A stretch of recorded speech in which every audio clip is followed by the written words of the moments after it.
Hello बच्चों। आजकल देखिए बच्चों की बहुत बड़ी समस्या आ रही है। मैं ऑफलाइन में बच्चों का बैच लेता हूँ, उनके डाउट्स लेता हूँ।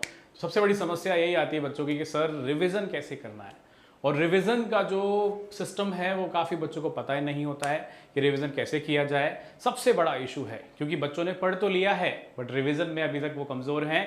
कुछ लोग सारी सारी चीज़ें पढ़ रहे हैं। तो देखिए आज मैं आपको 2024 नीट के लिए जो बेस्ट स्ट्रैटेजी हो सकती है वो बताने वाला हूँ। तो उसको आप देखिए और अपने दोस्तों के शेयर भी कीजिए।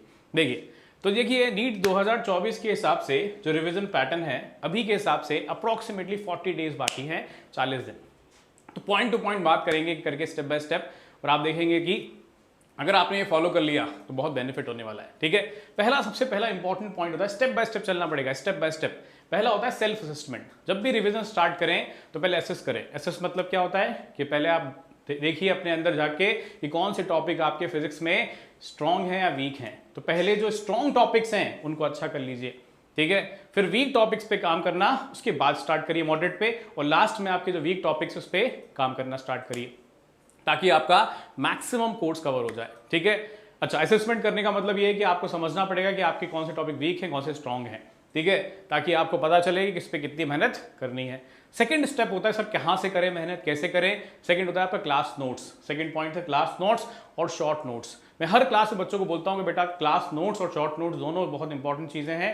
तो क्लास नोट्स आप बना रहे हैं वो आपके रिवीजन में काम आएंगे, और शॉर्ट नोट जो बना रहे हैं वो आपका क्विक रिवीजन में काम आएंगे। तो दोनों चीजें बहुत इंपॉर्टेंट है। तो सेकंड पॉइंट होता है कि आपने एनालिसिस कर लिया कि कौन सा टॉपिक आपका स्ट्रांग कौन सा वीक है ना। सेकंड पॉइंट ये है कि आपको बेस्ट जो नोट्स हैं आपके जो आपने बनाए हैं तो उसको आपको फॉलो करना अच्छे से, और शॉर्ट नोट्स अगर नहीं बनाए हैं तो बना लेने हैं, क्योंकि लास्ट में नीट में जब आप क्या है एग्जाम देने जाएंगे उसके पहले क्विक रिवीजन जरूरी होता है उसके पॉइंट ऑफ व्यू से। अगला पॉइंट होता है आपका कि सर क्या करना है प्रैक्टिस में। तो सारे क्वेश्चन प्रैक्टिस नहीं करने होते हैं, जो मोस्ट एक्सपेक्टेड क्वेश्चन होते हैं जो कि हमारी सीरीज में चल रहे हैं, ठीक है, या भी क्लास नोट्स के हो सकते हैं। उसके अलावा जो है आपका PYQs, that is the most important part. ठीक है, क्योंकि नीट में PYQ सीधा क्वेश्चन वापस से रिपीट हो सकता है। तो आपको PYQs पूरे करने हैं, कब कम से कम आपको करना है 15 से 20 साल के। ठीक है, तो आपकी 20 साल के या 15 साल के क्वेश्चंस PYQs पूरे के पूरे लगा के आपको जाने हैं, हर टॉपिक के कोई भी छोड़ना नहीं है। ठीक है, तो ये थर्ड मोस्ट इंपॉर्टेंट पॉइंट था रिविजन का। उसका अगला पॉइंट होता है आपका रिविजन का, वो है मॉक टेस्ट देना। काफी बच्चे रिवाइज कर लेते हैं कि सर अब क्या करें, रिवीजन तो पूरा हो गया, पढ़ तो सब कुछ लिया, अब कैसे चलेगा पता। तो अगला स्टेप होता है आपका मॉक टेस्ट। मॉक टेस्ट भी कौन सा, पार्ट टेस्ट नहीं बेटा, फुल टेस्ट। क्योंकि पूरा अगर आपने रिवीजन कर लिया है तो आपका फुल टेस्ट अब आपको सपोर्ट करेगा। फुल टेस्ट देने के बाद ऐसा नहीं कि सर दे दिया टेस्ट तो, अब बेटा फुल टेस्ट देने के बाद उसका एनालिसिस बहुत जरूरी होता है। रोज आप कम से कम रिकमेंड करूंगा एक टेस्ट दीजिए, और ये एक टेस्ट जो है आप देंगे, एनालिसिस करेंगे, आप देखेंगे आपका विद इन 15 डेज आपका इंप्रूवमेंट आ जाएगा, आपके मार्क्स बढ़ना फिजिक्स में स्टार्ट हो जाएंगे। ठीक है, तो फुल टेस्ट जो है मॉक टेस्ट में वो बहुत इंपॉर्टेंट है। ठीक है, और लास्ट स्टेप होती है आपकी गाइडेंस, या उसको बोल सकते हैं डाउट सॉल्विंग। ठीक है, जिस भी कोचिंग में जहां पर भी हैं उसका आपका डाउट जो रह गया उसको सॉल्व करना है। मान लीजिए PYQs किया आपने, कुछ डाउट आपको आ गए, तो वो डाउट सॉल्व करना या डाउट सॉल्व होना बहुत इंपॉर्टेंट है।